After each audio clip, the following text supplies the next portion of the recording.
County is a unique county. It's beautiful, and a lot of people want to live here. And our challenge in Public Works is to accommodate the needs of those many people who want to move here, but at the same time preserve those features of Larimer County that make it such a beautiful place and make it a place people want to live.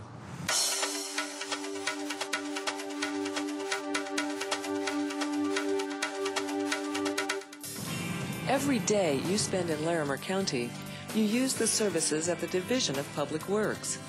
We take care of the infrastructure of Larimer County through the departments of Road and Bridge, Engineering, Parks and Open Lands, Natural Resources, and Fleet Services.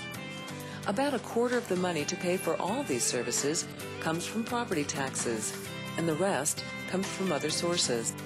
If you own a $240,000 home in Larimer County, you pay $1,670 a year in property taxes. $1,255 of that, about 75%, goes to support schools, city services, and special districts. $415 goes to the county, and $73 of that goes to support Public Works. Public Works does a lot of things that people take for granted. We make sure that the roads are in good condition, that there's a place to safely dispose of trash, that there are places in the county where you can go and recreate and enjoy the beautiful parts of the county that cause people to move here in the first place. And we just do a lot of activities that try to make people's lives safer and more convenient and more rewarding. To start from, we know that there's roughly right now $100 million in existing needs out there, and if you look 20 years into the future, there's another $100 million in needs that are going to arise as a result of growth and development that's going to occur countywide. We know growth is going to continue to take place, so we spend a lot of time planning to make sure that we're ready for that growth when it happens, and also to try to preserve all the things that are good about Larimer County. And it's important to plan so that we can preserve those things that are valuable. I need to put this up in the windshield where we can see it. Okay, thanks. All right, thank you. We have some real crown jewels in Larimer County for parks. Horsetooth and Carter, Flatiron and Pinewood are outstanding places to recreate, and they're important because they're so close to Fort Collins, Loveland, and other places in the county. Here we have a milk bitch. We try in our Parks and Open Lands Department to serve a variety of interests and needs. Some people are very interested in active recreational opportunities, the boating and the camping that we offer at our reservoirs. Other people just want to make sure that they're going to continue to enjoy the beautiful views of the county that we currently have, and so we have an emphasis in our open lands program on preserving open space and acquiring conservation easements that are going to protect those view sheds and meet that need. Generally speaking, we're trying to protect agricultural lands along the Front Range, also the mountain backdrops of the Fort Collins, Loveland, Berthoud area. And also we're looking at the river corridors, the Big Thompson and Pooter, purchasing those lands at the mouth of those canyons. So we're really excited about that master plan. It will guide us into the future, many, many years. The county has a transportation master plan. It looks at a 20-year time frame for needs and projects. And so what we do is we take that list and we go through and try to prioritize those projects based on public safety, based on the cost, based on the public concern, involvement of other agencies. There's the edge of box, 5 foot inside.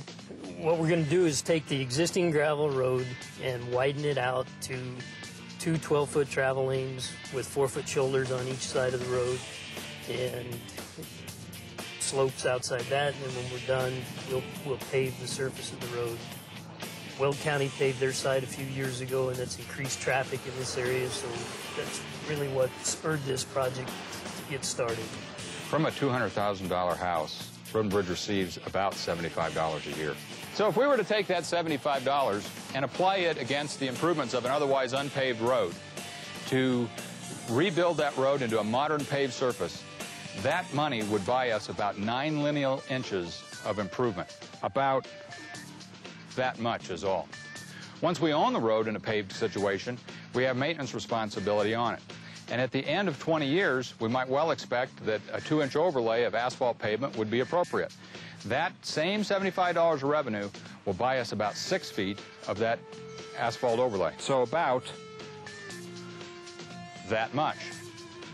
Well, the challenges are basically lots of demand and a very limited way to try to meet that demand.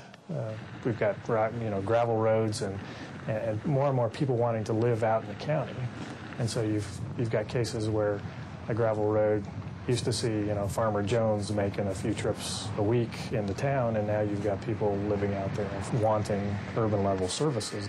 Even as we look to the future, it's important to keep things running in the present. That means keeping the roads plowed in winter, the campgrounds clean in summer, and the landfill accessible all year. It also means a lot of things you probably don't think about. We check everything over, and especially on the Sheriff's Department cars. They're in them 10 hours a day, and we want to make sure all the lights are legal and things like that. And brakes are primarily important. Tires are important on these cars. And they put a lot more miles on than the average person, so they take a lot more maintenance from that aspect. Fleet Services does all the repair and maintenance of the county vehicles that are county owned. There's approximately 804 pieces of equipment between vehicles, pickups, light duty equipment, road machinery, landfill compacting equipment that we maintain. We trim trees, bushes, back away from the roadway.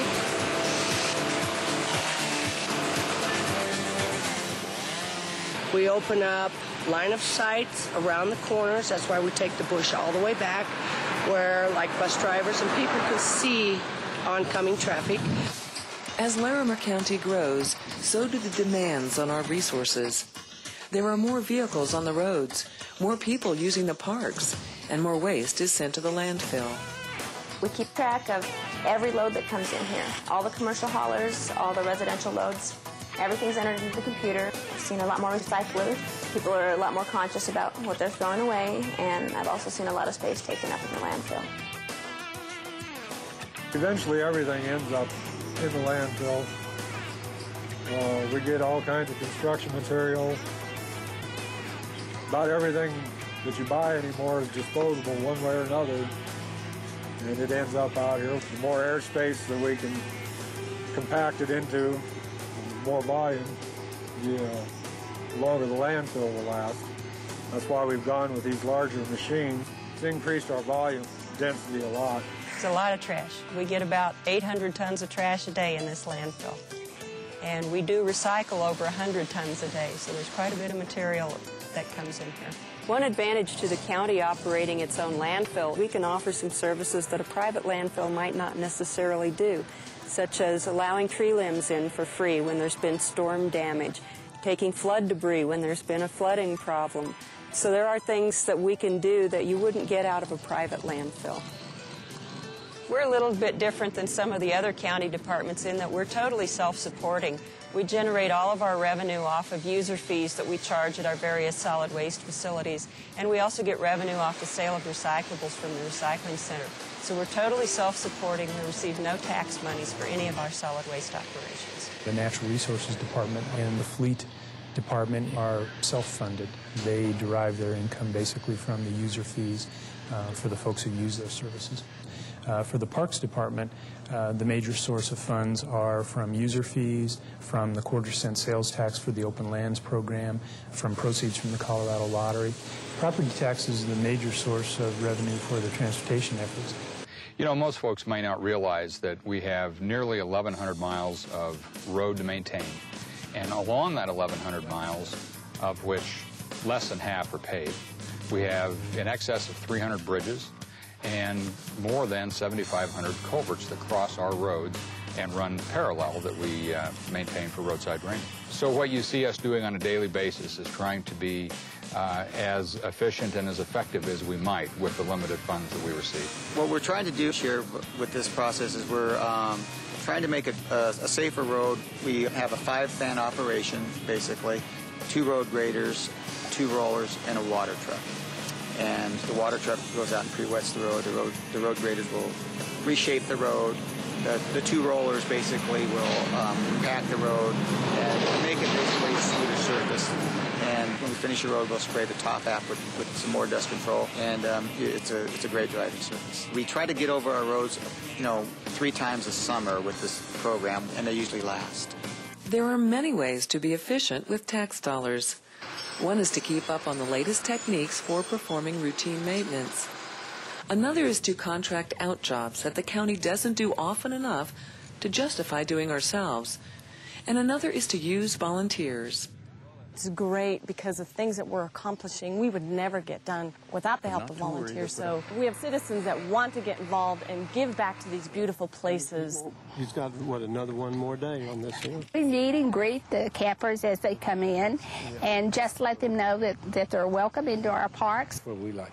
We have volunteers that commit to serving the entire summer as campground hosts, and they're an extension to our park rangers. We also have volunteers that do educational programs on the trails, talk about the geology, wildlife, history, plants. We also have volunteers that come in and do tree planting or construct a new trail. So if you ask them, they will come.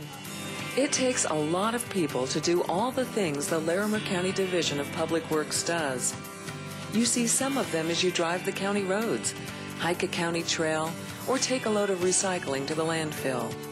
There are others you don't see working inside county facilities.